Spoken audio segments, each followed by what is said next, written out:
I'm going to take this opportunity, however, to suggest that we all hail Hiroki. Oh, that's all I'm saying. Forgive me, Doctor. I'm receiving a number of distress calls. I don't doubt it.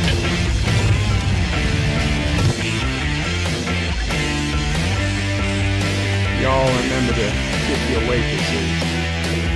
Have a mighty fine night. You come in peace, surrender or be destroyed. Here to make war, we surrender. False good. The important thing is I'm giving you peace. When the appointed hour arrives, the Marauders will deactivate their cloaking devices and begin transporting Klingon shock troops directly to the landing zone. Landing zone? Where? Tell me. Why not? Your feeble weapons will be useless against us. We will kill all your males and take your females to mate with. All right. Now the Federation's taking over, whether you like it or not. You people, you've been running this planet like a piecework planet. From now on, it's going to be under one roof. You're going to run it like a business. That means you're going to make a profit. Look at these 3 words written larger than the rest, with a special pride never written before or since. Tall words, proudly saying, "We the people."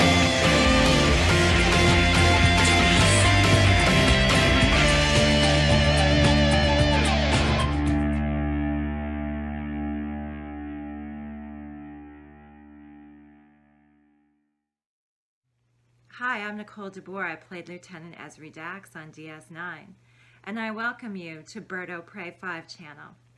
Hail Karoga.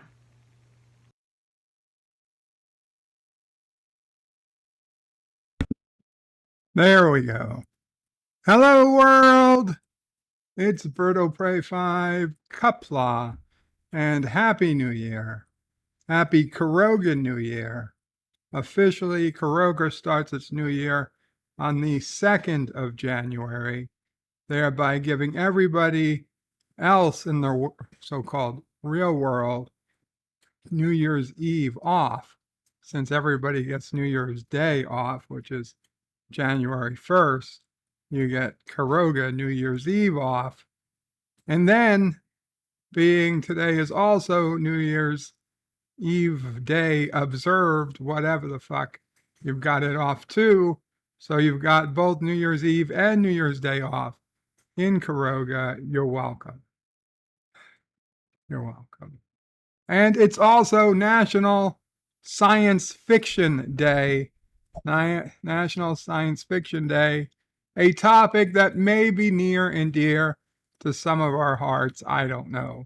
As I say this, on a view screen of a Klingon bird of prey while sitting on an animated view screen of the USS Enterprise D. And thank you, Moxley fan, with a $2 super chat. Trying to get Kissing Dax, we the people. You got Nodding Morn, but yes, we the people.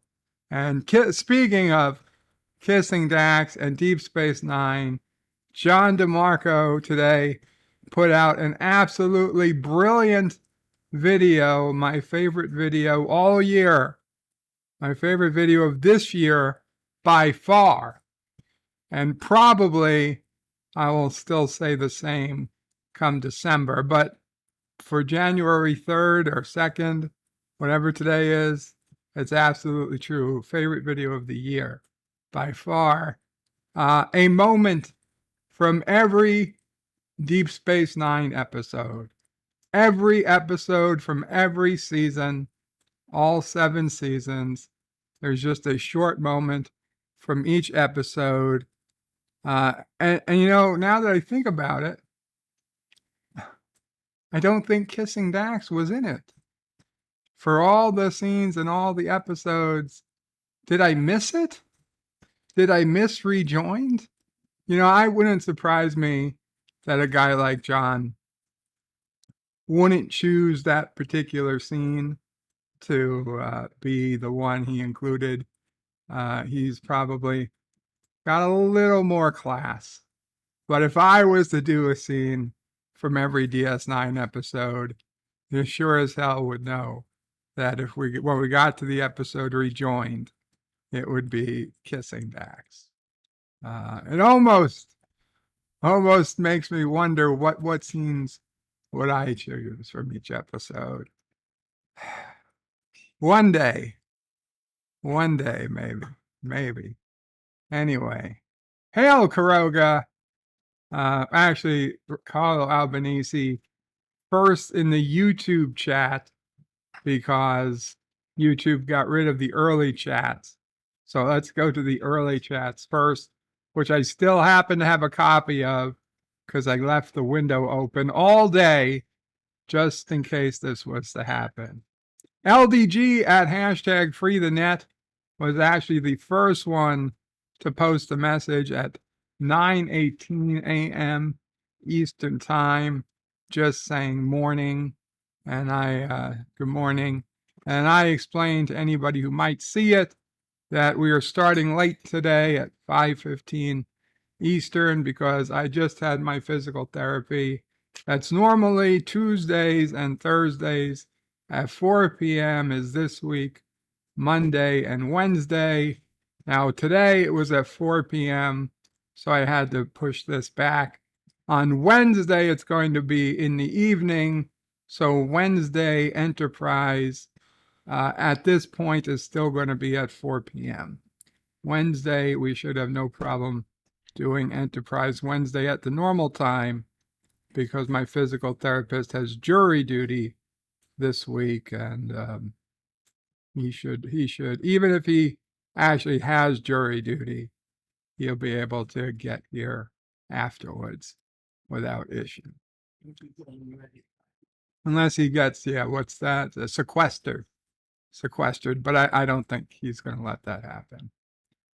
Richie Pools is late, oh pray. And mind you, that was at 9:24 a.m. At 9:46 a.m., Professor Brainy Speck says, where's Bird of Prey? He's late again. The show should have started already. Not Ryan Johnson says, hello in Kapla. Hail Karoga, hail Karoga. John Araki says, Das. Bird is busy waging war on Salt and Kurdistani misinformation. And John Araki at 1:35 p.m. Eastern gave us our first super chat of the day, a $1 super chat. Just fix that damn thing. It was not, unfortunately, kissing Dax, but thank you, John Araki, for that early super chat. And John Araki says, will today be another pre-stream kissing Dax? Unfortunately, John, lightning does not strike twice in your case. Nothing worse than a premature edaculation. A premature edaculation. Oh, man. Yeah, you're right. You're right. There is a medication for that, I believe. There's techniques, at least. Carlo Albanese, again, this is where we catch up with the chat. YouTube decided to actually save with our Hail Karoga. Hail Karoga. Speaking of premature edaculation, the lovely Yvette says, good evening, Bird and everyone. Good evening to the lovely Yvette. Actually, it's late night for her now. Sleep tight, not too tight. You know what? I'm going to stop talking about that. John Meyer says, National Nerd Day. I love it. Get bent rom-coms. Well, Sci-Fi Day. Yeah. That's also National Introvert Day, which I'm assuming they did on purpose. Richie Poole says, Kapla, Kapla, Richie. Moxley fan says, Kapla, all Kapla, Moxley. And also, Happy New Year. Moxley fan says, Kapla, Bird. Hope you and the family are doing well today. Well enough, Moxley. Thank you for asking. Mike Richards says, greetings from Columbus, Ohio. Greetings, Mike Richards. the package inspector. John Araki says, gotta be late for the first stream of 2023. Set the precedent. I didn't mean to. Murder Hornet returns, says, sup, Murder Hornet. Hope you're doing well. Moxley fan says, and greetings from Texas to Mike Richards. Murder Hornet is in Brownsville, Texas. Mike Richards is greetings to Moxley and to Murder Hornet. Says thank you back. Aravic Saunders says, Kapla, Birdo Pray 5, live long and prosper, live long and prosper, Aravic. John DeMarco, speaking of, says greetings all. Greetings, John. Dan Ben says, I posted a video today. It got 5 likes. I checked again later and it had 3 likes. I am sorry, Dan Ben. YouTube is a fickle itch. A fickle itch. I don't know what that means. An itch you can't scratch? I don't know. I heard people say it. Oh, fickle bitch. Well, that makes more sense. Positive Kender says, Happy Sci-Fi Nation Day. Sci-Fi Nation Day. Is that what he's doing? Is he moving the nation from the front to the back and making it a day about himself? You know what? I'll allow it. Sci-Fi Nation is a high rank and Kurogan minister. If he wants a day to himself, sure, why not? Dan Ben says, is the video starting or did I miss it and I'm re-watching it? It was starting at 5:15. That was it. That was the start of the video. Pop Culture Curator says, hello, guys. Kapla, Birdo Pray. Hope you and the family are doing well. Hope you're doing well, Pop Culture Curator. Scotty R37 says, ahoy. And Kapla, ahoy, Scotty. Good to see you. Moxley fan again, trying to get the kissing Dax. We, the people. Dan Ben says, I'm looking red. Yeah, the lighting in here, for whatever reason, I'm looking especially red. I promise you, I don't look this red in real life. I don't know what I could do about it. Maybe if I shine this off. I shine this in my eyes, the entire stream. There. Now I'm too white. I'm going to get canceled. I'm going to get canceled. Better put this away. Ooh. Now let's put this away. You just have to deal with. You just have to deal with the red face. It's nothing personal. It's not intentional. I wish I had. I should order those big round LED lights. But then it'd be too much like a freaking movie studio. I mean, who cares? Do you really care? Nobody cares. Anyway.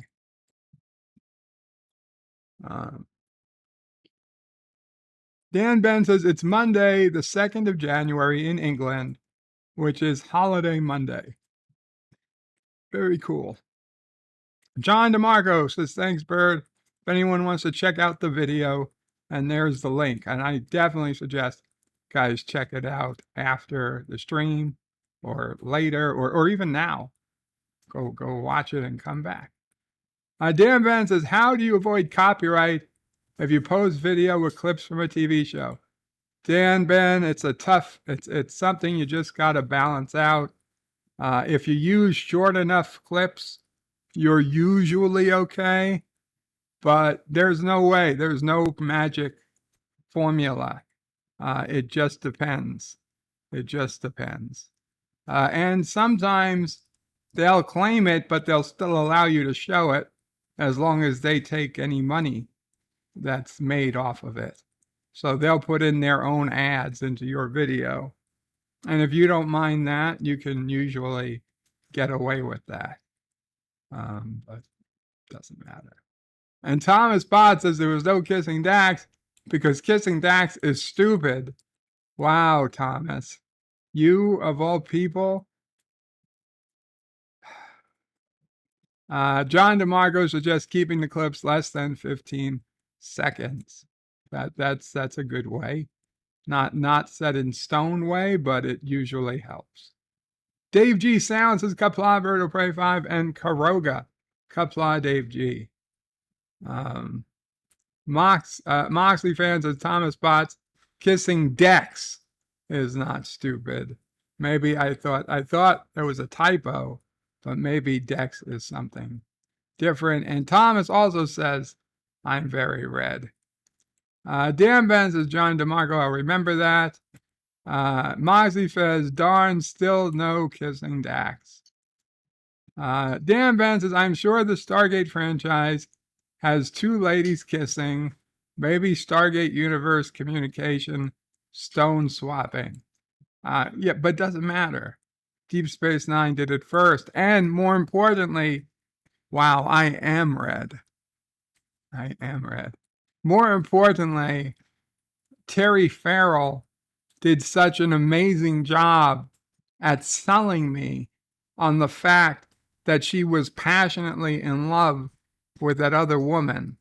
Okay, we've seen these days lesbian kisses on TV before, but very, very rarely do I have any strong belief that those two women are anything but actors. Okay, in this episode, in Rejoined, Terry Farrell made me truly believe she was in love with that woman. Maybe she is. I don't know to this day. Maybe they went back after the show and did some more stuff. I really don't know. I mean, I can use my imagination, but the fact that it even makes me think that maybe they did have something going on is a credit to her being that great of an actress. Speaking of which, not this coming Sunday, but the Sunday after next, Terry Farrell stars in a Twilight Zone episode we'll be watching. So keep an eye out. Again, if you're a fan of Terry Farrell, aka Jadzia Dax, she will be a main part of a Twilight Zone episode that will be showing not Sunday the 8th, but Sunday, January 15th. Now mark your calendars. A younger Terry Farrell, since this would have been her in 1986. So, she more than a teenager, but younger than oh wow. Well, how old was she? Maybe she was a teenager. Because what was like 1996, 94? Did 30 years ago tomorrow, Deep Space Nine premiered. So math is hard. 2023, so 23 plus 7, 1993. So 1993, Terry Farrell was probably what, like 28 years old, 30 tops. So then another, oh my God, what, 15? At least 10, 11, 12, 93, 83. Oh no, another 7 years, 6, 7 years. Yeah, she was definitely in her young 20s, or probably her young 20s, possibly her late teens, but I would guess she was probably about 21 years old for that Twilight Zone episode. If you want to see a young Terry Farrell, keep January 15th open, 2:30 p.m. Eastern. Words and Pictures is Kapla Bird, Kapla Words and Pictures. Hello, Murder Hornet returns. Resolute Germ says hi all. Dan Ben says they started showing the new Roseanne spin-off show in England without showing the last season of Roseanne. I'm sorry to hear that, Dan Ben. Now, that's because the last season of Roseanne, she was a big Donald Trump fan. And of course, they don't want to show that on television. Mike Richards says, live live and in color. It's Bird TV. Yeah, we got to get the colors worked out. We got to get the colors. Thomas Bott says, forgive me for not finding two women kissing hot. It's okay, Thomas. It's okay. Captain Finity says, hail, Karoga. Hail, Karoga. Red bird, bad, says Thomas. Dan Ben is lolling. Springtime says, how's it going? It's going well, springtime, although apparently I'm red. Professor Brainy Specs is in the house. Kapla, Professor. A little late, but Kapla. Nonetheless. Mamo Pray is checking. How red am I, Mamo Pray?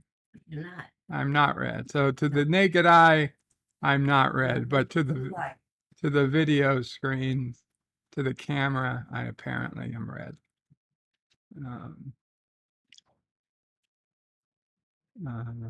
Mar Krell is in the house. Kapla, Mar.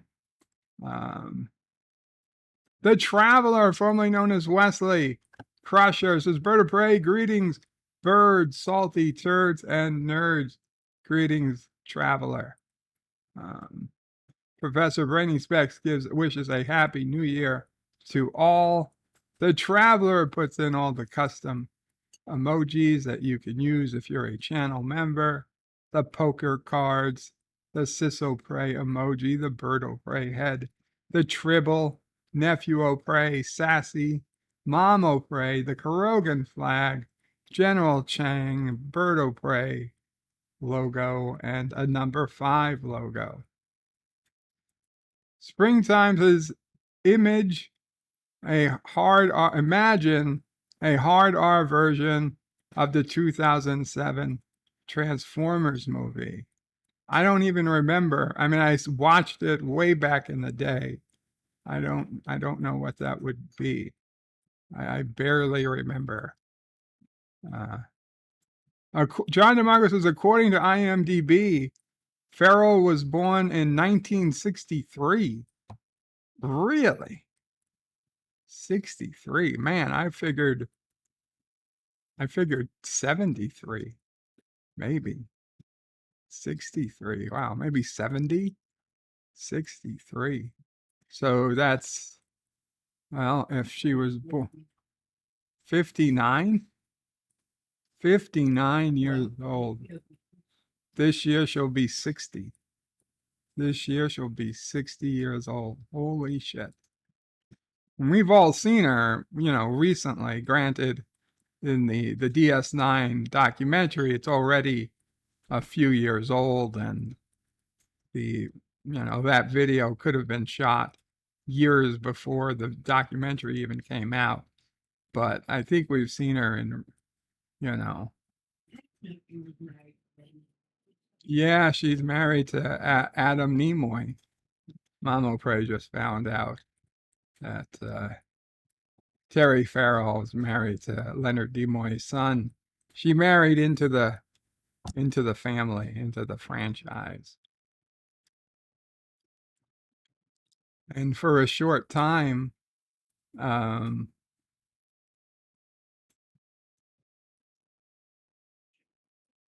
who was it? Bashir was married to, was it Nana? Did Bashir and Nana visit her? Were they married for a while? Or am I just dreaming that up? I don't know. It's been a while. It's been a long road getting from there to here. Professor Brainy Specs doesn't find it hot either. Wow. Well, maybe if they were both books and they were kissing each other and they were getting their pages intertwined, maybe that would excite Professor Brainy Specs, the librarian. Bashir's name is Siddig. Alexander Siddig? Yeah? Yeah. Yeah, they were. They were a couple. The Traveler says, Bird of Prey, you don't look so good. I don't know what to tell you. I don't know what to tell you, Wes. I never look good in my life. Okay? I'm shocked anybody would think I ever looked good. Even Mama Bray says I look ugly. No, I'm kidding. She saw the redness and says it was terrible. Okay, how do we fix? You want to put on the overhead light, Mama Bray? Yeah. We'll put the camera off for a second so Mama Bray can come by and put the light on, and now I'm gonna check it. You don't see any red. I'll have to get closer. Well, let's see what happens. Well, Keep that off. no, it's not off. It's the 30 seconds past. We'll see what it looks like. I think that's a lot better. Yeah, it's still got a red tint though. It's still got a red tint. I don't know. You know what? Let's just deal with it. You want the lights off? No, it's fine. We can leave the lights. Although there's quite a bit of reflection now off my head. Oh well. Yeah, why don't we shut the lights? I shut the camera. Yeah, I see you shut the camera. Okay. Put your There we hand go. up. Forget it. No camera. Camera's off for today. Maybe we'll put it back later. We won't let the redness bother everybody. Professor Brainy Specs says, is the Enterprise near a red giant star? The Traveler says, if only find two women kissing hot if I'm in the middle. I understand that, Traveler. I get it. Professor Brainy Specs says, no disassemble number 5. Need input. Dan Ben says, did you see the video clip of Picard season 3 with him talking to the computer about his Enterprise D comm badge? Yes, Dan Ben, on Friday I saw it on this video, on Bed Life, and I was quite upset at the season 3 trailer. Number 1, why is Picard wearing glasses? Number 2, why is his uniform just sitting out of all things? His Enterprise D uniform. Why does his comm badge stay with the uniform? Why doesn't his comm badge get turned in and upgraded? Why? There's so many ridiculous questions that brings up. It was very, very annoying and not a good start to season 3 for me. It is not looking well. I have lost a lot of faith. Not that I had a whole lot of faith, but 90% of the faith I did have is lost after watching that. After watching that teaser trailer. The Travelers is off to work. I will go. I will try to listen in. Have fun at work, Traveler. Mike Richards says, engineers have such good math skills. Professor Brainy Specs says, it's the power of math, people. Dan Ben says, yeah, these documentaries have been filming stuff for years in advance. John DeMarco says, yes, they were married. He was the reason she was pregnant. Oh, that's right. That's right. It was his baby, not O'Brien's. Dan Ben says, Alexander Siddig's spouse, Nana, excuse me, Nana, visitor, June 14th, 1997 till April 2001. Divorced, one child. Pop culture curator says you need an LED ring light. I know. Apparently. Usually I'm not that red on these lights. I don't know why tonight. I did stupidly run an upgrade of OBS. Actually, of Streamlabs, thinking it was OBS, but it was the other Streamlabs that I don't use. I actually didn't need to upgrade it at all. I don't know if that could have affected the camera somehow. Professor Brainy Specs says, I told you why Picard was wearing glasses. They were brainy specs. Springtime says, just imagine Captain Picard and his crew traveling to 1976 to rob a bunch of banks for the greater good. Dan Ben says, Terry Farrell's spouse, Brian Baker, divorced in 2015. Adam Nimoy married in 2018 and divorced in 2022. She's not married. She's single, but she's 60 years old. One child, but the article didn't say who the father was. And who's to say it was either of them? Professor Brainy Specs says you need to have faith of the heart. Mr. Lundell's groovy movies, Kapla, Mr. Lundell, says claims of lost faith, yet you'll watch it when it's streamed. I will, but I will bitch about it. Captain Phantom Nerd says, hello, Captain. Captain had a return to the morning brew today. The morning brew was back. Unfortunately, I had a late start and then an early, had this, due to the physical therapy coming early today, I was not able to get on the stream, but he had a very active panel, all morning. So Resolute Germ says hello to Captain Fandom Nerd, says hello back. And Professor says to Captain Fandom Nerd, hope you had a good birthday. I hope everybody had a good birthday, including Aravik Sonder, who had a recent birthday, Dan Ben, and everyone, Captain Fandom Nerd as well. It was uneventful, says Captain Phantom Nerd, which is good. Okay, so let's go bring up the web browser. It is National Science Fiction Day, which I already saw it, but I said, let's read about it. And this is only a short few paragraphs. It says, when it comes to fiction writing, stories are only limited by one's imagination. And no matter what type of fiction stories you like, chances are a few of them involve some sort of science fiction topics.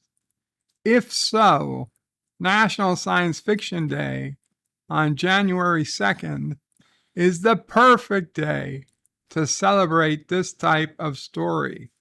For all the sci-fi fans out there, you can expand your future in science by discovering science and technology scholarships on Scholaroo. That sounds like an advertisement.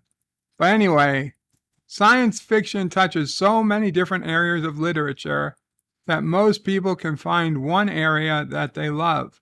Science fiction can include stories based in space, with aliens like E.T., or space battles like Star Wars.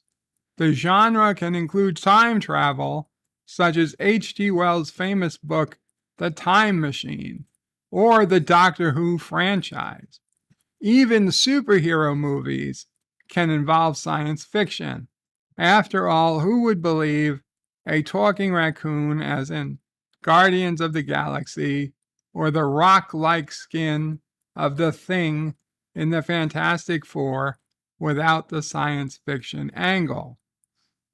So if you're fascinated by unknown and by the big possibilities of what science can bring in the future, you probably would be, or already are, a fan of science fiction.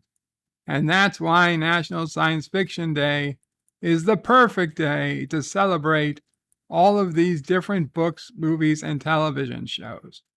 You may not love sci-fi enough to consume its stories every day, but this special day is a great opportunity to spark your imagination. Did anybody else catch what's wrong? What is wrong with this explanation of Science Fiction Day?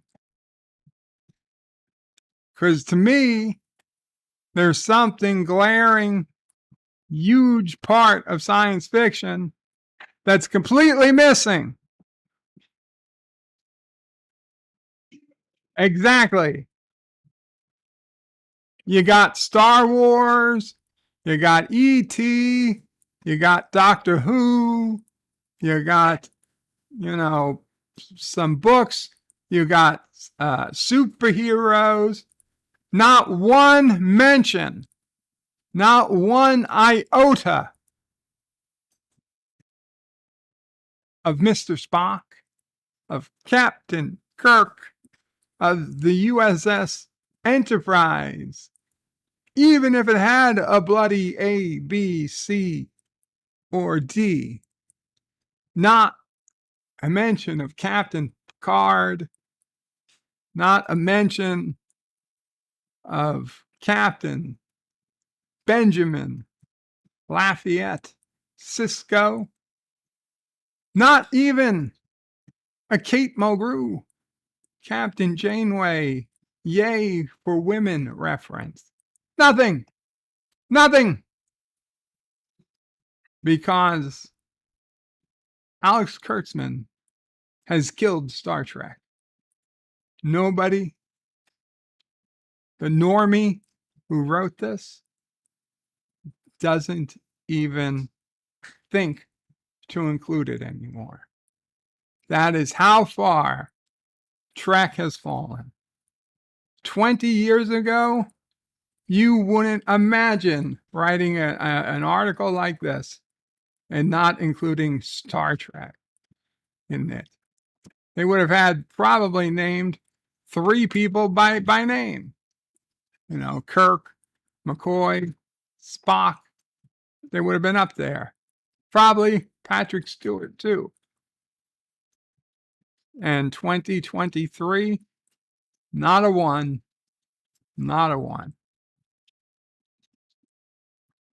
It's very sad. It is very sad. And we get a little history of science fiction timeline. They say that the 17 to 1800s was the age of reason. Widespread interest in scientific discovery fuels science fiction, including Johann Kepler's Sonium, Voltaire's Micromegas, and Jonathan Swift's Gulliver's Travels.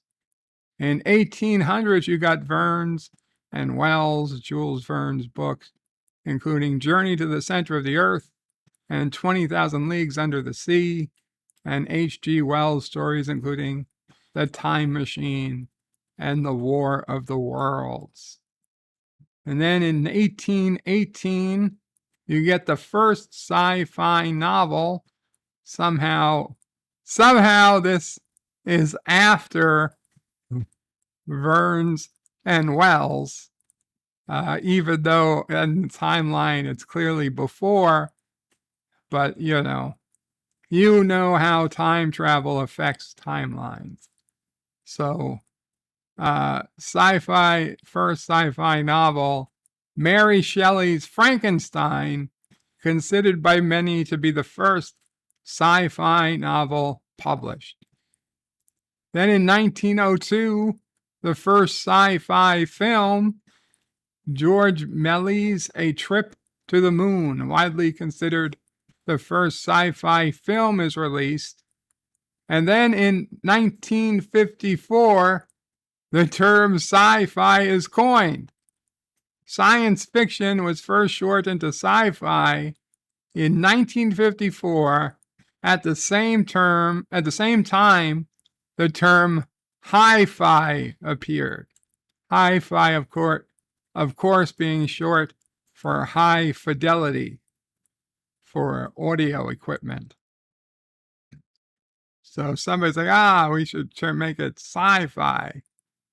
And then they went back and used the term sci-fi previously in years before it even existed to describe the genre, which is fine. There's nothing technically wrong with doing that.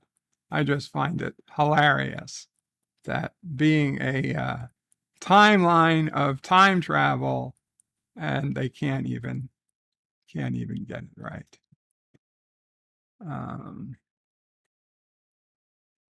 Anyway. Dan Ben says your birthday is July. Oh, I'm sorry, Dan Ben. Shit. That means there's somebody else's birthday. I've confused. Dan Ben says the Captain Plasma from the Star Wars sequel trilogy, and some people still say Marvel isn't sci-fi. Yeah, well, Marvel has sci-fi aspects, but I'm not sure I'd consider it sci-fi myself. Arabic Saunders says, how dare they not mention Star Trek? And John DeMarco says, Science Fiction Day, and no mention of Trek. It's disgusting. That's me. I'm saying, I added the it's disgusting. Substance D is in the house. Kapla, Substance D. Yvette also recognized the lack of Trek. Gorilla's Random Thoughts says, hey bird, been lurking a bit. Been a F this kind of day, F this weather, F this job, Jack this supervisor, F this car, F these roads. I am so sorry, Gorilla. Take it out, man. Take it all out. Get it out. Pop Culture Curator says Star Trek isn't Star Trek anymore anyways. It was just as well that they not mention it at all rather than mention Michael Burnham. Resolute Germ says that's what happens when Paramount are see you next Tuesdays about talking about their stuff. Gorilla says also, Bird, you're looking like you ate a whole can of Morton salt with how red you are. I guess you are fast forwarding. You've started at the beginning, Gorilla. I'm not really that red in real life, but we've turned off the camera. So nobody has to worry about how red I may or may not be.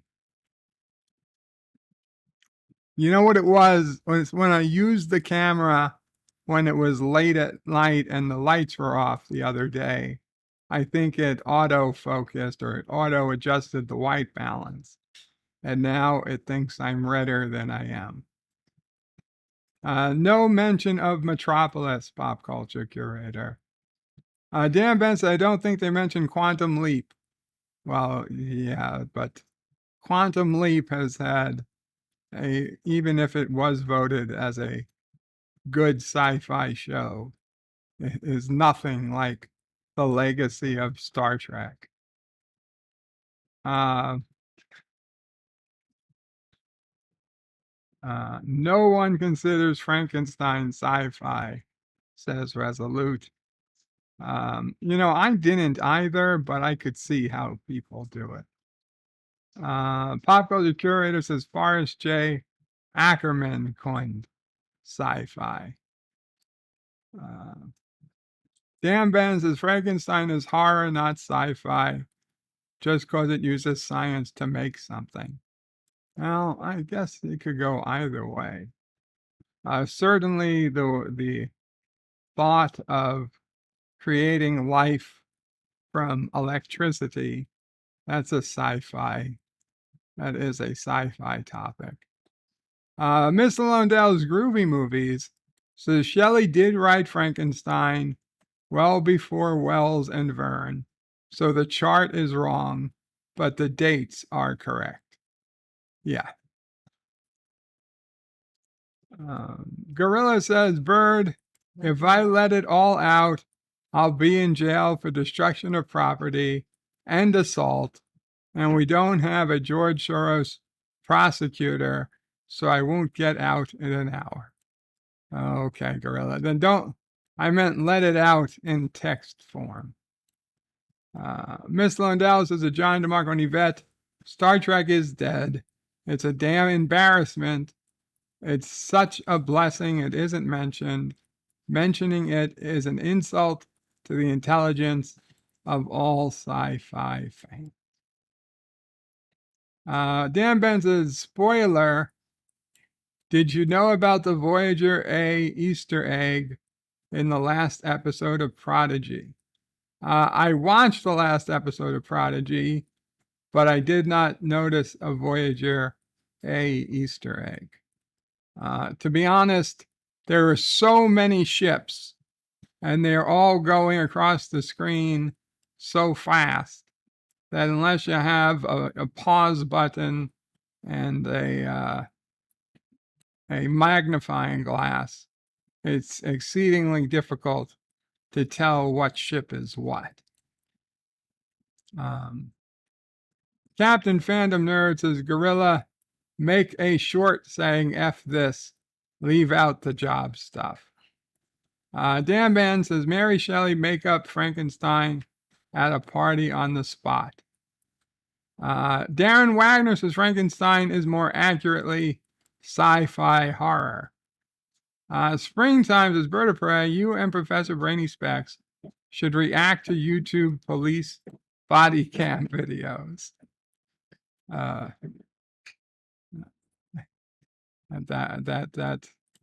would be interesting. Miss Lundell says Frankenstein is in fact sci-fi. Horror didn't come along until Edgar Allan Poe, just a few years later. Indie Tiger, Kapla Indie Tiger. Indie Tiger's Sci-Fi Review says, good evening all. Frankenstein is the book, is a sci-fi book about changing times where electricity was something new and possibly feared. That's a good point. Professor Brainy Specs is Bird of Prey. It wasn't the battle scene that has the Voyager A reference. Well, then I missed it. The Voyager A reference was in the registry on the shuttles, says John DeMarco. Well, then I absolutely missed it. Dan says, yeah, it's the registering number on those new shuttles at the end. Okay, that makes some sense. And Dan Ben says it keeps auto-correcting the word registry. Well, that makes sense. Anyway. Besides National Science Fiction Day, it's also the 55-mile-an-hour speed limit day. Keep your foot off the gas because it's time to go 55 and under. And if you're a millennial, or God forbid, a Generation Z, you might have no idea what the hell that even means. But to those of us who grew up in the 80s and before, every new car sold in the United States had to have the 55 mile per hour on the speed limit on the speedometer circled in a box. And that was because it was the federal national highway speed limit. No matter what state you were in, no matter how straight the highway, you couldn't go over 55 miles per hour because you were wasting too much gas. Yep. Even in the 80s, even in what we called the good old days, the federal government would stop you from driving what they felt was at a waste of fuel by threatening not to give your state the tax money, the tax dollars for the highways, if they let you drive at the speed it was intended to drive. It wasn't until gas prices came way down and stayed way down did people finally get the federal government to lift the law, and then states slowly began, well, at least in New York, they slowly began raising the speed limits to 60, 65 in some places. Then, I mean, I know in California, I've seen 75. I know there's places out there with 85-mile-an-hour limits. And I believe there's some places with no limits. And that's just crazy. But yeah, it's true. It's true. But if you have a car that still has 55 miles per hour on the speedometer and it's still got a box around it, that is a quality car. That is a classic. The 55 mile per hour speed limit day observed on January 2nd to remember former U.S. President Nixon's 55 mile an hour speed limit proclamation. Yeah. If you drove a car in the United States between 1974 and 1995, technically I started driving in 1996, you had to adhere to this law unless you were a daredevil rule breaker. In 1974, President Nixon signed the wildly controversial law intending to cut down gas usage in America and make roads safer. Two categories of people celebrated 55 mile per hour speed limit day. The first and most popular category remember the former nationwide speed limit with fondness and believe it should be reinstated. The second category did not experience the limit, but agree it would do some good today. Regardless of your thoughts on the speed limit, 55 mile per hour speed limit day is a day to think about road safety, energy conservation, and make smarter and safer decisions on the road while you still can. Because I'm telling you, the day is coming when you're not going to be able to drive. The car is going to drive you. And you're not going to be able to override it because somebody's going to say that the computer is infinitely better at driving than the general idiots who are behind the wheel. Professor Brainy Speck says, I say it should be 88 miles per hour day. Yeah, I could get down with that. And then also I'd say roads, where we're going, we don't need roads. Gorilla says F the 55. Darren Wagner says Edgar Allan Poe didn't create horror. Darren Wagner did. Okay. Pop Culture Curator says Bird of Prey, after all those years of 55 miles per hour limits, they did a study and found basically it didn't save any gas. The amount was a small fraction. Gorilla says, why have a limit when the area is flat and have nothing to look at? Professor says, well, only Nixon could go to China. Yes, the ancient Vulcan proverb. Indie Tiger's Sci-Fi Review says small Japanese cars started becoming popular in the U.S. in the 70s because of their better fuel economy. Gap After Dark says, I'm going to use my sonic screwdriver to override the car. Hello, everybody. Hey, Bird. Hello, Gap. Syphilis is Kapla, all Kapla, syphilis. Miss Lundell says, only rich people will be able to drive, and it'll happen before you know it. And the rich people are going to hire drivers anyway. Darren Wagner says, tell LDG to let me in. LDG. Oh, LDG isn't there, Darren. LDG is out on a service call. So that's the reason. I don't know if anybody's in the backstage is listening here. But anyone in backstage, let Darren in, please. Okay. Oh, yeah. Fond memories of my dad's old Lincoln Town car with the big old 55 circled. I drove that car into my college years. Not often, but once in a while. And oh my God, it was like driving a boat.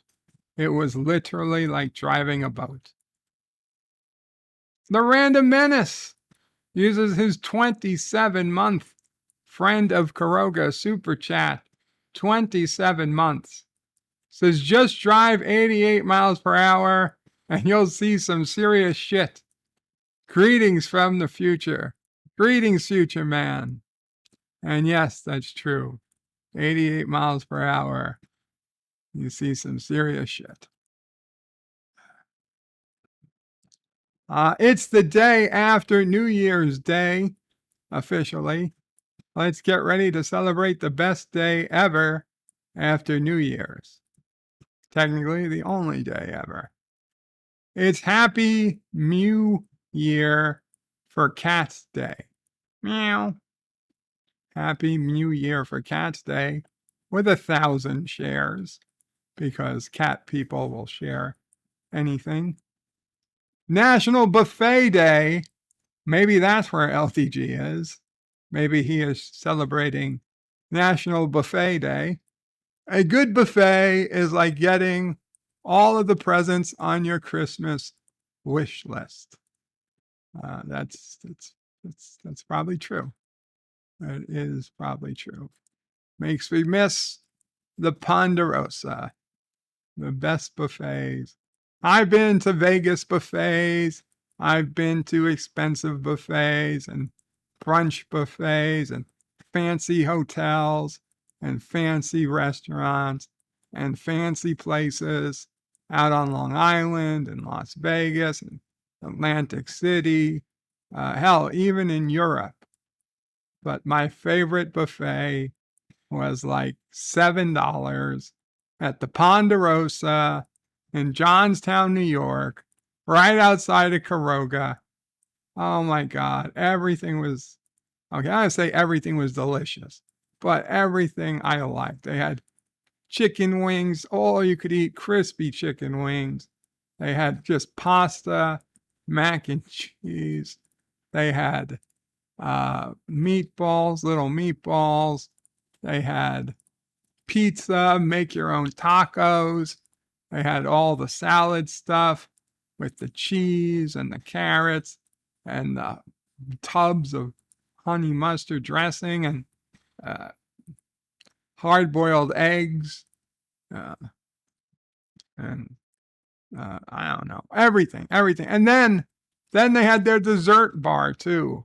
You just put fucking ice cream with all the toppings, from gummy bears to crushed Oreo cookies, sprinkles, ice cream cones, whatever you wanted. It was all there. National Cream Puff Day. Visit a favorite bakery. Bring out those baking trays. Do you hear those cream puffs calling? I'll be honest. not a cream puff guy. It's National Erica Day. Hey, Joseph, wish your wife a happy National Erica Day. Be like Erica and forge your own path in life, as it should be. Although I think this is only a U.S. holiday. Motivation and Inspiration Day. Get up, get inspired, and get moving on National Motivation and Inspiration Day. Shit. I guess I'm doing it wrong. National Personal Trainer Awareness Day. Appreciate the individuals who put in time, patience, and sweat to help you get fit. It's not like they're doing it for free. National Pet Travel Safety Day. See our awesome tips to celebrate this day and give your pet the best travel experience.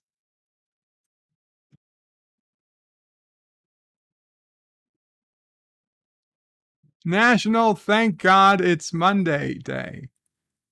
Rewire your minds to be positive about the most hated day of the week. Garfield is not happy. Garfield is not happy about Thank God It's Monday Day. Who the hell do they think they are? National Reconquest Day. Learn about the Reconquest, one of the greatest events that changed the course of Spanish history. Run up the flagpole and see if anyone salutes Day. Come on, this is just getting ridiculous, people. It's the perfect day to think of the craziest ideas and put them out there. Saint Basil's Day. Is that Basil? Saint Basil's Day. We remember and honor the great man who had many inspiring, noble qualities. Swiss Cheese Day. Jesus Christ. Why is everything January 2nd? Swiss Cheese Day. Put on a bib. Who needs a bib to eat cheese? Put on a bib and get ready to dig into the backstory of this creamy cheese. I don't know if I'd call Swiss cheese particularly creamy. It's the Tournament of Roses parade, but that's long over. And it's last but not least, World Introvert Day. And there, they just decided this lady must be an introvert because she's reading a book. What makes her an introvert? Her choice of decoration? That she's wearing socks? I don't know. She does not have any nail polish on. That's a telltale sign of an introvert right there. Introverts worldwide get to celebrate World Introvert Day on January 2nd, the day after the dreaded festivities of the past year ends, when they can finally get some peace and quiet to recharge their social batteries. World Introvert Day is recognized as a day to understand the many introverts around the world better. A day to understand the many introverts around the world better. And the one holiday best celebrated not by throwing a party, but by canceling one. It is the perfect day to celebrate introverts by leaving them alone and giving them the space they need. Well, they really get and understand introverts. Introverts prefer calm environments, limited social engagements, and are most happy in their own company. World Introvert Day was brought to life by the popular German psychologist and author of the free ebook Happily introverted ever after. Felicitas Hayne. This sounds like a way to sell a free ebook. On September 20th, 2011, Hayne wrote a blog post titled, "Here's Why We Need a World Introvert Day," on her website, iPersonic. And this article that kick-started years leading to the first World Introvert Day. In the article, she said it was high time the world's awareness was sharpened to the distinctiveness of introverts. She highlighted some of the discrimination introverts face because of their reclusiveness and bemoaned the underappreciation of introverts by general society. Haynes suggested that World Introvert Day be created and celebrated on January 2nd, a date she chose because introverts around the world draw a collective deep breath at the end of the draining holiday marathon that starts with Christmas and ends on New Year. Swiss psychiatrist Carl Gustav Jung was one of the first people to define introversion as a concept in psychological context. In his 1921 book, Psychological Types, he theorized that every human being falls into two categories, introvert or extrovert. And he compared introverts to the ancient Greek god Apollo, who shines light on understanding.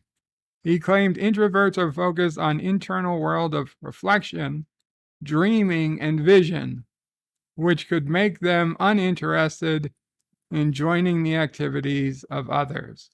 Since then, more psychologists have developed more expansive theories about introverts and introversion.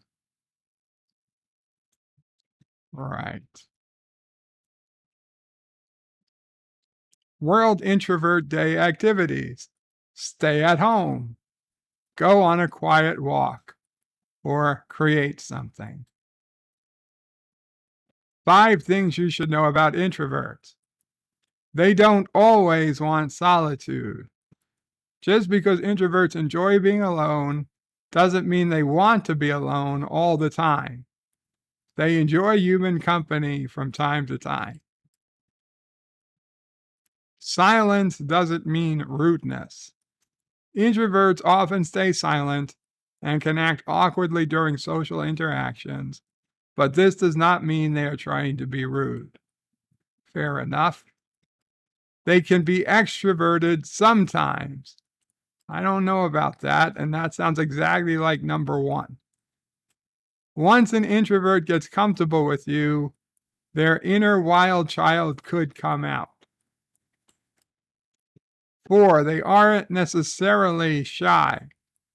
In fact, some of the world's most famous public speakers are introverts, including former US President Barack Obama. Right. And they don't hate people. On the contrary, introverts are very often interested in people, and they can be the most avid people watchers. Yeah, that's called stalking.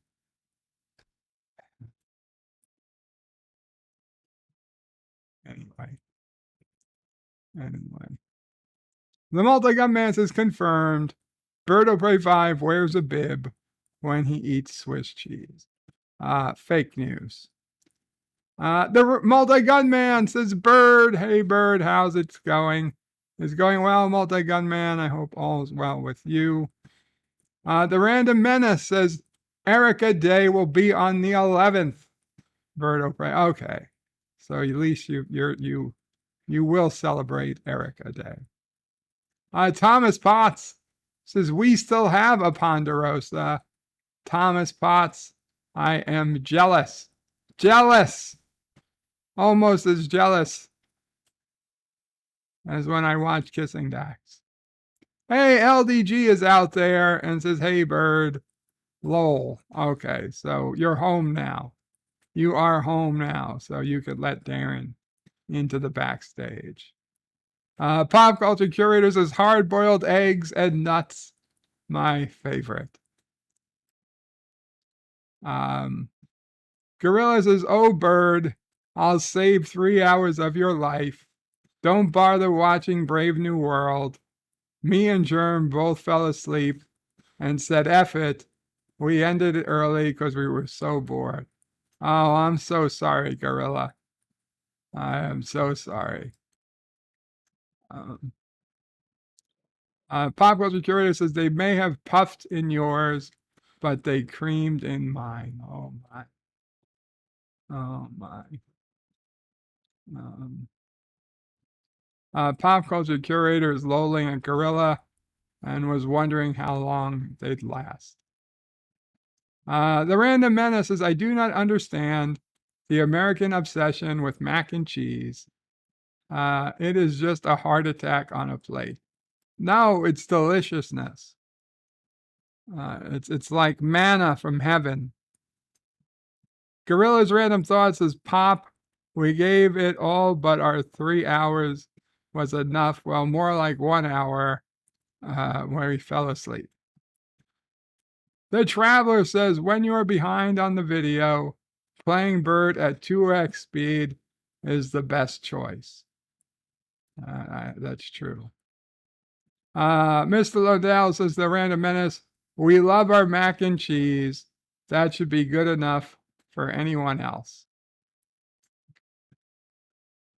The Travelers says, bacon mac and cheese is the best. Pop culture curator says, Gorilla, I knew it was bad. That's why I tuned out.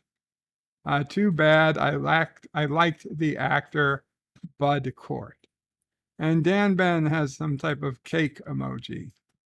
Pie, perhaps? Daniel Stenstam. Excuse me, Daniel. I know I've said your name before.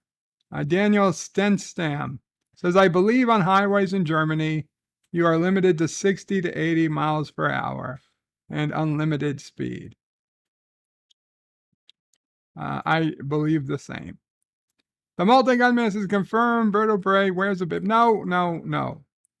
Fondue, asked Stanley. Kapla, Stanley. Okay, if I was eating fondue, then I might have a bib. The random menace says cheese fondue is a typical Swiss dish and is hot and creamy. That is true. Although I will recall my first and only experience in a fondue restaurant, I was lost. I never in my adult life had been so lost. I had no idea what the hell was happening. It was a flashback to me being in Spanish class, and I had no idea what the fuck anybody was even talking about. I was just begging the waitress, don't you have a hamburger or a steak or something? I just want meat. And she's like, yes, I can bring you meat, but it'll be in the fondue. And I was like, no, I just want don't you have a hamburger? Like, what fucking restaurant doesn't have a hamburger? Don't you have a children's menu, anything? And she was doing her best to explain it. My friends were trying to explain to me, and I just didn't get it. I didn't get it until they brought out the fucking pot.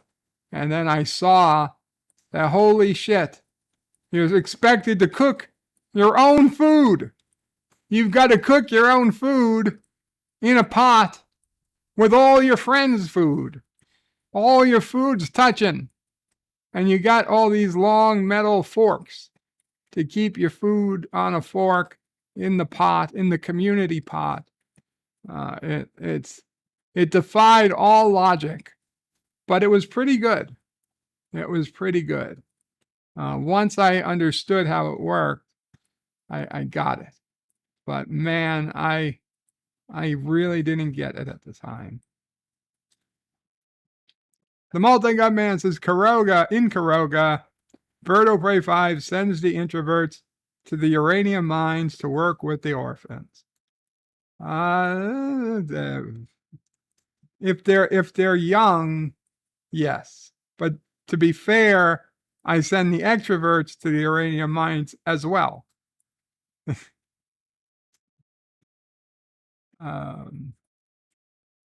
The Traveler says cheese fondue on bacon mac and cheese is the best choice. Now that's just getting a little crazy. Arabic Saunders says it actually starts with Thanksgiving. That's true. It doesn't start with Christmas, although this particular person was in Germany, so they don't have Thanksgiving. They don't have Thanksgiving. The multi-gun man says January 2nd is International Ignore the Chat Day in Karoga, as decreed by Berto Prey 5. The only decree I gave this year so far was making January 2nd the official New Year's Day of Karoga. The Traveler says Bird doesn't care about us anymore. Fake news.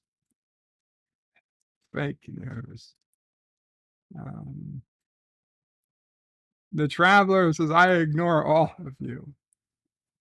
Extroverts or extroverts or extraverts, says Multi-Gun Man.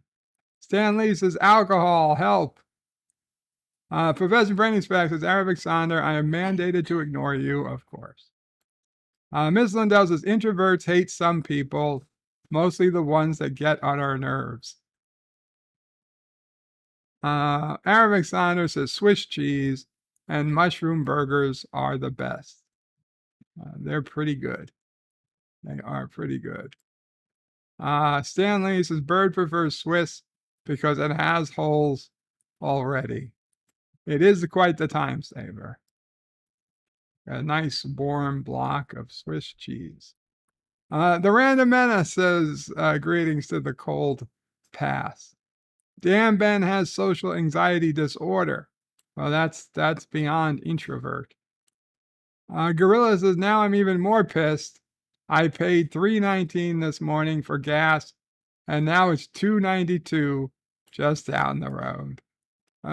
Sorry, Gorilla. Maybe you can demand a refund. The Multi-Gun Man says Random Menace for Prime Minister of the Cold Pass. Pop Gold the Curator says hit me up when you get home, Gorilla. I'm off work today. Dan Ben says I don't mind people who just want to skip the meeting. People process. Dan Ben says some eggs are okay. Other type of eggs, nar. Stanley says vertebrae, but are we talking homemade mac and cheese with real cheese baked in an oven with crusty bits, or like Kraft in a box? Well, in the buffet, it was, I would say, halfway homemade. There were no crusty bits. As for what type of mac and cheese I like, yes, either one. Aaron McSaunders says broccoli mac and cheese is good too. Can't that counteract the heart attack? I think so. I think clearly if you can have at least one piece of broccoli for every ounce of mac and cheese, it's a healthy dinner. Dan Ben says, I've started eating broccoli if you chop it off and throw away the stem. And he likes mac and cheese. Stanley says, with the chemical orange cheese flavoring. Sloppy Joe just put ground beef in a bowl. Yep, you can do that too. It's not a fondue rant. It was just how I didn't understand how fondue worked. And Wesley, the Traveler, says, I'm hungry now. Thanks, everyone. I'm hungry too. God damn it. God damn it, Thomas Potts. Send me some food from Ponderosa, please. Do they have 50 chicken wings? I remember like when I would be waiting online at the Ponderosa and they would like advertise you could get 50 chicken wings for catering purposes and stuff. Stanley's is Bird. I'm opening a new restaurant. It's very progressive. It's called Make Your Own Damn Sandwich. It's just going to be tables full of buns, condiments, and pre-sliced cold cuts. Yep, that'll work. The Random Menace is heating up cheese is not considered cooking. Fondue literally means hiding. So you're hiding food in cheese. Well, in this particular case, you're not cooking cheese. I mean, there was no cheese. See, that was the thing. I thought fondue meant cheese or chocolate. Like I knew fondue fountains of cheese and fondue fountains of chocolate. I had no idea that fondue could just mean a soup broth in which you cooked chunks of meat. That was the main part of the restaurant. Nothing to do with cheese. In fact, I don't even think the restaurant served cheese fondue. The Multi-Gun Man says, in reality, Birdo Prey 5 was in McDonald's, but he was so drunk he thought he was eating fondue. Indy's Tiger Sci-Fi Review says 2 words, spaghetti sandwich. You know, I saw Wendy's, or no, Burger King, but I've yet to try it because the sodium level is just so freaking high. But I am just so goddamn curious. It's called an Italian cheeseburger. So of course it's got tomato sauce on it, which is easy enough. You can get the tomato sauce off. But it has what's essentially a flat mozzarella stick. The cheese is a fried cheese square, essentially a flat mozzarella stick, the entire size of the burger on a bun. So you have a bun, a giant mozzarella stick, a slice of cheese, the beef, and another bun. And then they put tomato sauce in it too, if you want it. I have just, I mean, the sodium level is like 90% of your daily sodium allowance. But I am so curious what it tastes like.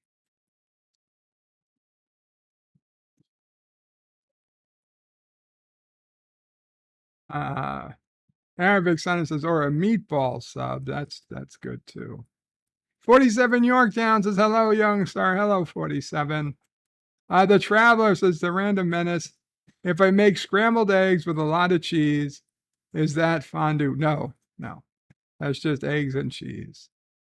Dan Ben eats meatball subs if there's no onion.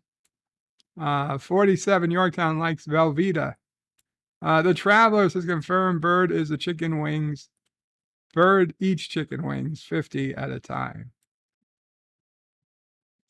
Dan Ben says, fondue is melted food. Isn't it? You can get chocolate fondue. You can put fruit on a skewer and dip it. It looks like we got a delivery. Dan Ben has never had mozzarella sticks. They are delicious if they're done right. The Wendy's Italian mozzarella chicken burger is fantastic, says the Traveler. I got to try it. The Traveler says, I eat 4 a day. You eat 4 a day? Wendy's Italian mozzarella chicken burgers? I have a hard time believing that. Springtime says, Bird of Prey, I found a new sponsor for your first Fist of Satan hot dogs. Feel the power within you. 47 Yorktown says, fondue is French for melted.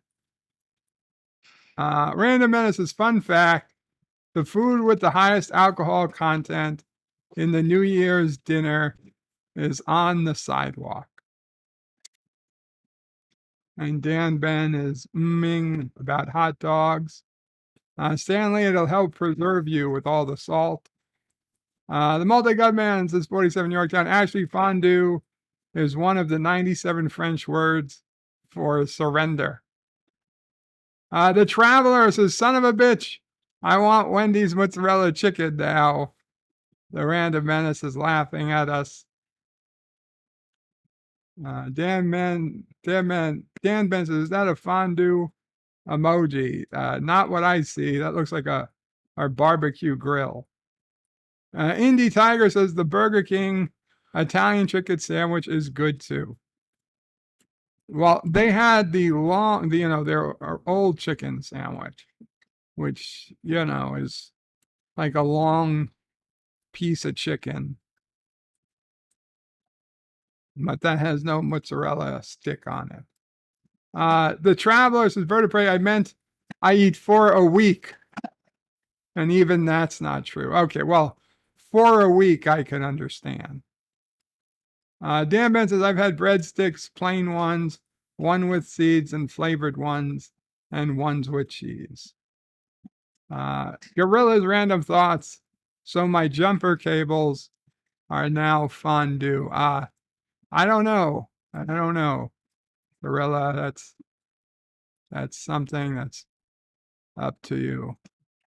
So Wordle, January 2nd, number 562. Let's see what we got today. Beast. We got a T in the right spot and an S in the wrong. No A and E. So let's see. Sonnet. No E. Coin. Point.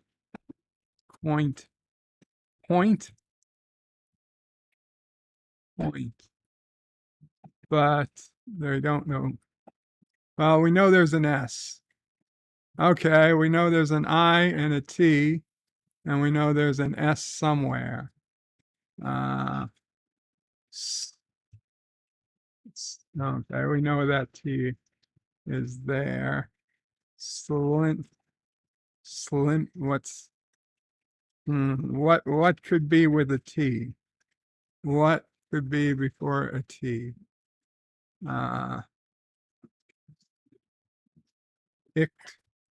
Strict.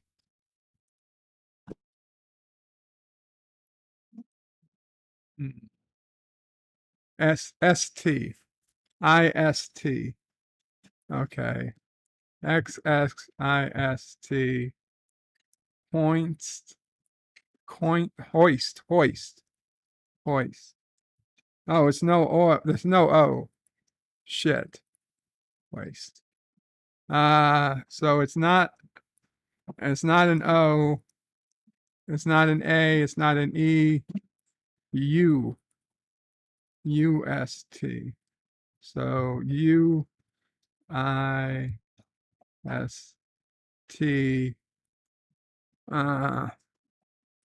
Woost, cused, roost, used,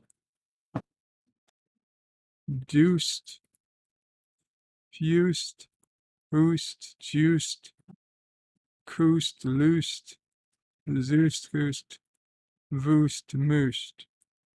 Moist. Well, I know it's not an O. But shit. God damn it. That's the same place the S was. Son of a bitch. That was a terrible. Okay. So we know the S isn't there. Oh, God. Okay. So it probably starts with an S. S U I. So if it's not ST, CT, stick.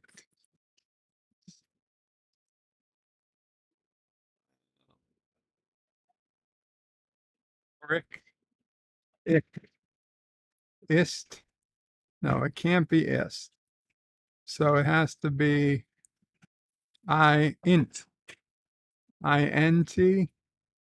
XXINT. Yeah. Stint. Stint. Okay, we know the S. We know the S starts. So we know Swift. Swift. Swift. God damn it. Oh no. Oh no. S. Sliff. Slint. No, it's no N. Slick. Slick. Schick. Stick. Skit. No. Skit.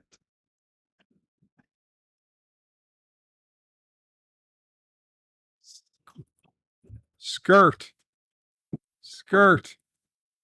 Has R been used? No, it hasn't. It hasn't. Yes! Skirt. We did it. We did it. Would have really been upset to miss skirt. Gotta take a pill now that I think about it. Be right back. What's in this little blue egg that keeps Barbara Eden looking slim and trim? Ooh, there's only one answer to that. It's Legs Control Top Pantyhose. See, Legs slims and trims but doesn't bind, so you get comfort and control.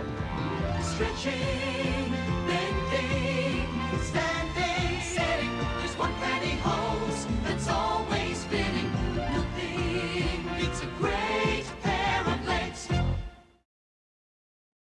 Okay. I know the camera's back on, but a big thank you to the Random Menace. As you can see, he sent me a Rubik's Cube. It's all good. I didn't have to pull off the stickers yet, but there are extra stickers just in case. Just in case. Thank you, Random Menace. I got it. I got it. Appreciated.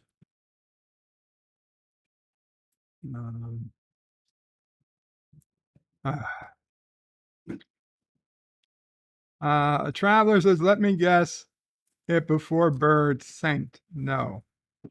Dan Ben says, well, the emojis on my phone, once I put in YouTube, are different. Yeah. Unfortunately, the emojis are not consistent across platforms. Do you like hot sauce? Not particularly, Dan Ben. I do like spicy food, but like spicy dry, not spicy liquid. Random Menace's hint, kilt for woman. Well, luckily I didn't read that hint. John DeMarco hint, maybe they don't put the S where it told not to put the S. Yeah, I realize that, John. Thank you. Eric Saunders says his bird speaking Swedish now. I had another dream, nightmarish dream, where I had some sort of disease where I could think normally, but I couldn't communicate. Like, I think it was like a sci-fi thing where I knew that I was starting to speak differently. In fact, I think it was on a Twilight Zone where I was starting to speak differently and I could hear myself that, people were like looking at me. They couldn't understand what I was saying. And even though I knew what I wanted to say, I could hear that I wasn't saying the words I wanted to say. So people were looking at me like I was crazy. And then I started writing them down, and then that started not working either. And then I was like really scared. Like, what the hell happens when I have no way to communicate?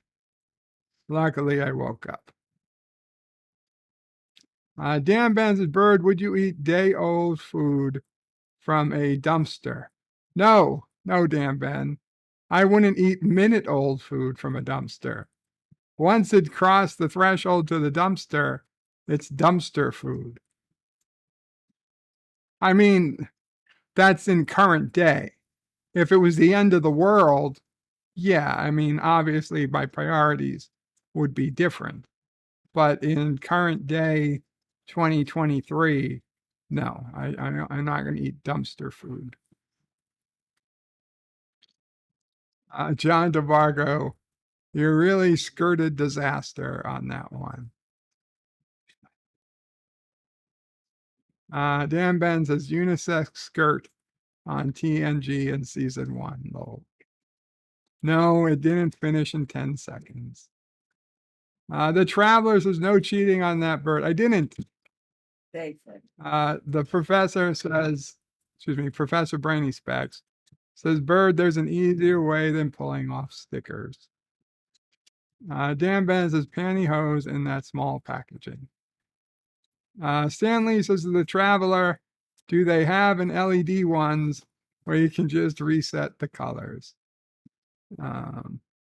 Indy Tiger says it's the Rubik's Cube from the Carbonite maneuver.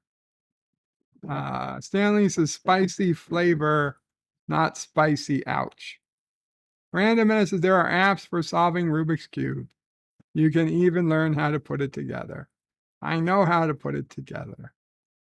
Dan Ben says 2 Rubik's Cube in my life, and one had stickers, the other did not. Professor Bird of Prey, we never really know what you are saying. That's true. 54.5 Axis Radio, Kapla, says, was that a Borg Pride cube? It might have been. It was Klingonese, probably. That's why the quadrant is learning to speak Klingonese. And the House episode. Oh, yeah.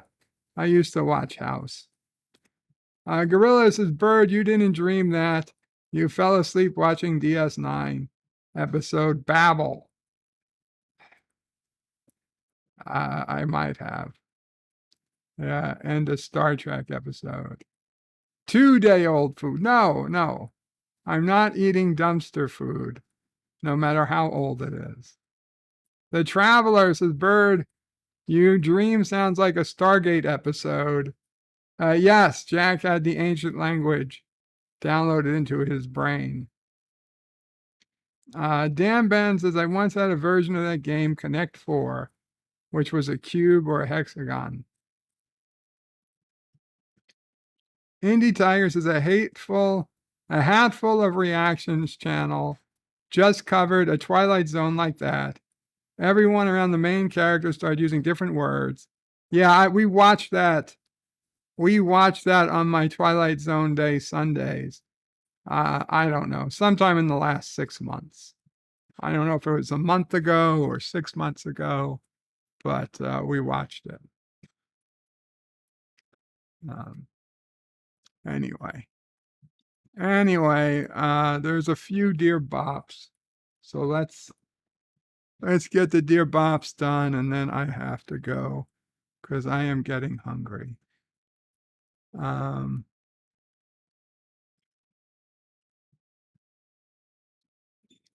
Okay, how about you bring up the Dear Bop? Dear Bop. So I took my wife and kid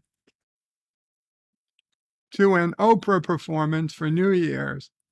I asked my son halfway through the performance if it was over yet. He said it's not over till the fat lady sings.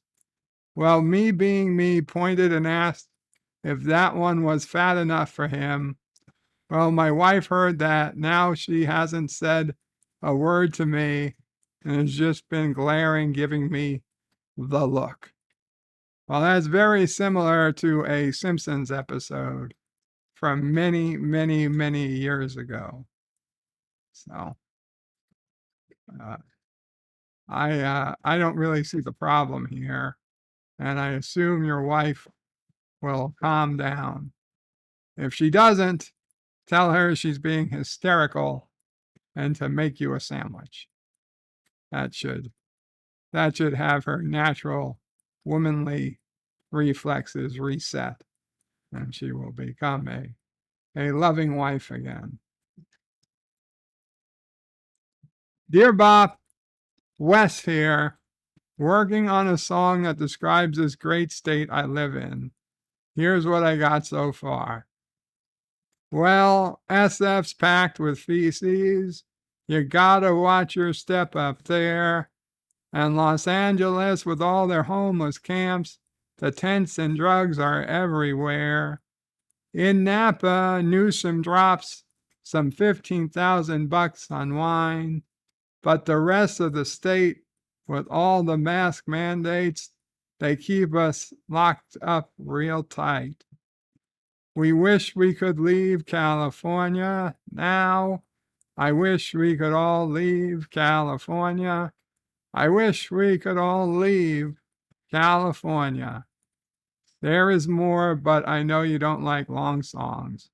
Wes out. Thank you, Wes. Good luck with that song. I mean, I hope you get it where you're happy. I don't know how popular it will get in California. And truth be told, I don't know how popular it will get out of California because most other states don't want Californians moving to them. So, but it might become a big thing in New York. We'll take Californians. We need the money.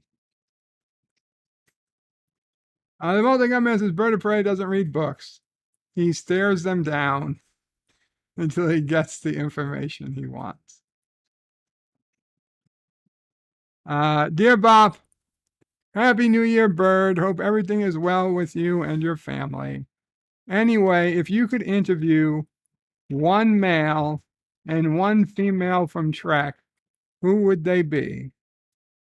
Also, have you watched the Amazon Prime show Three Pines?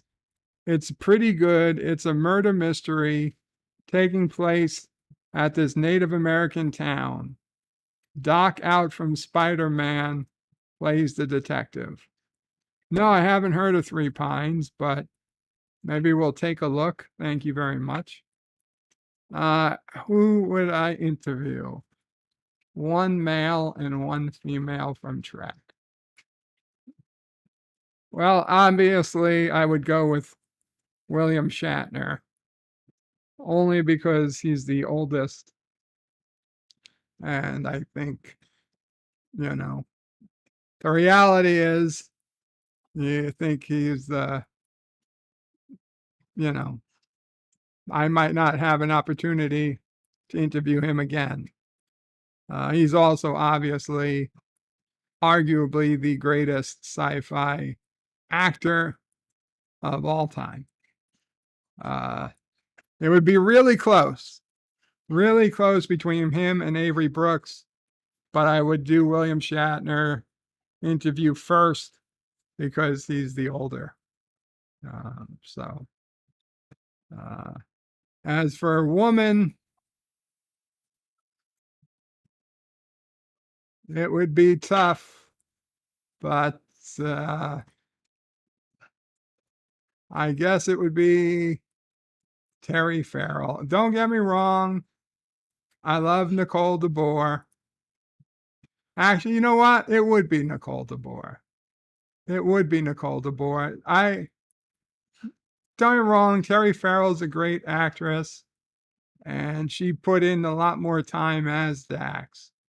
But to be frank, I used them both off of the service Cameo, right? I paid them to produce a message for me on Cameo. And Nicole DeBoer did a much better job. Terry Farrell, she did it off her phone while she was in a car on her way to a Star Trek cruise. It was less professional. It sounded like shit. There's outside noises. It's like, I'm paying you. You couldn't even find a quiet spot to do this for. Don't get me wrong. I'm sure she's a nice woman, but I was a little annoyed. I was a little annoyed by what I got from her. And I asked her to say kapla, and she couldn't even pronounce it right. So, you know what? I think I'd be happier. I'd be happier interviewing Nicole DeBoer. She did a much better job, frankly, and for less money. So, sorry, Terry. I'm still a big fan, but Nicole wins out. And I'm sorry to Rock Solid. I know he's a bigger Terry Farrell fan, but that's just the reality of the situation.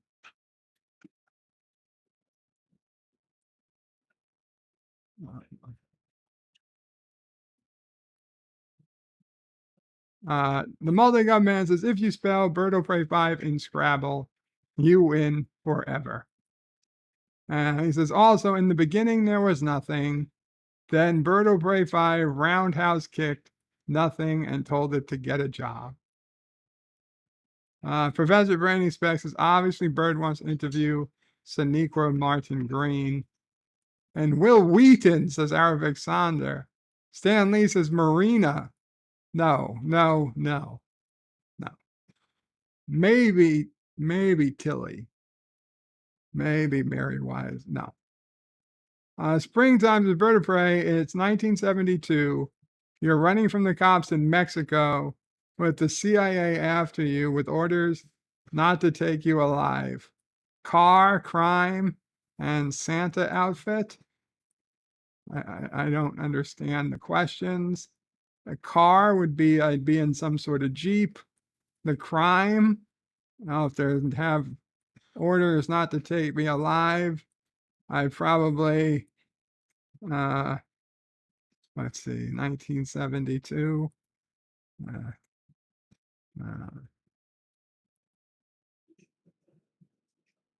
No, I don't know. I probably slept with, is Jacqueline Kennedy still alive at that point? Yeah. Probably I slept with her. And the outfit, sure, it was Christmas time. I don't understand what we're doing. The multi-gun man says, how the F can Terry Farrell not know how to properly pronounce kapla? She apologized. She said it's been a long time since she had to speak Klingon. So many. So she ruined it. She ruined so many things. Anyway, I think we're gonna call it a day here, guys. Thank you for coming. I do appreciate it. Happy New Year, obviously, to everyone. Look forward to things getting better. Hopefully, knocking wood, things possibly getting better in 2023, at least for the channel. And for Mamo Pray and everything, and hopefully Sis will pray and nephew will pray. And you. And me, and maybe. And everybody else. Maybe this will be a year I get to get outside some more. And for all of you guys, I hope you all have a better year this year than you did before. So, Kapla all, have a great night. And Bird and Mamo Pray out. Let's play something. Let's play something. What's this? Who did that?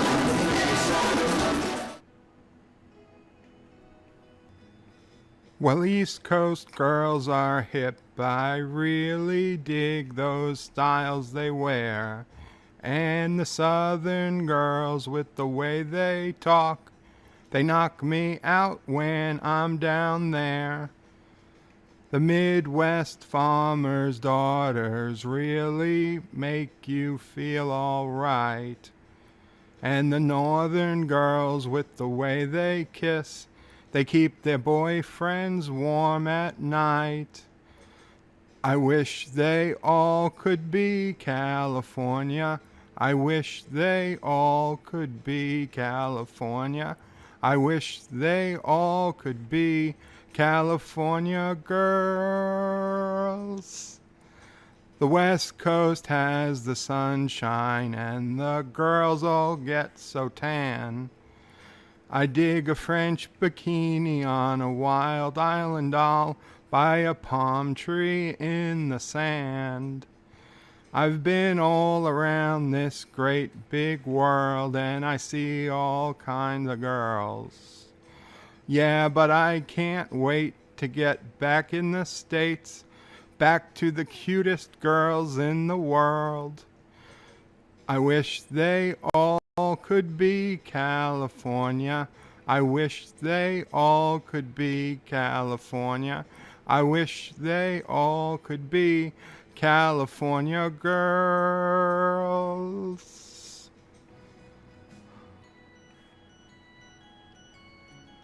I wish they all could be California. I wish they all could be California. I wish they all could be California girls. I wish they all could be California. I wish they all could be California. I wish they all could be California girls.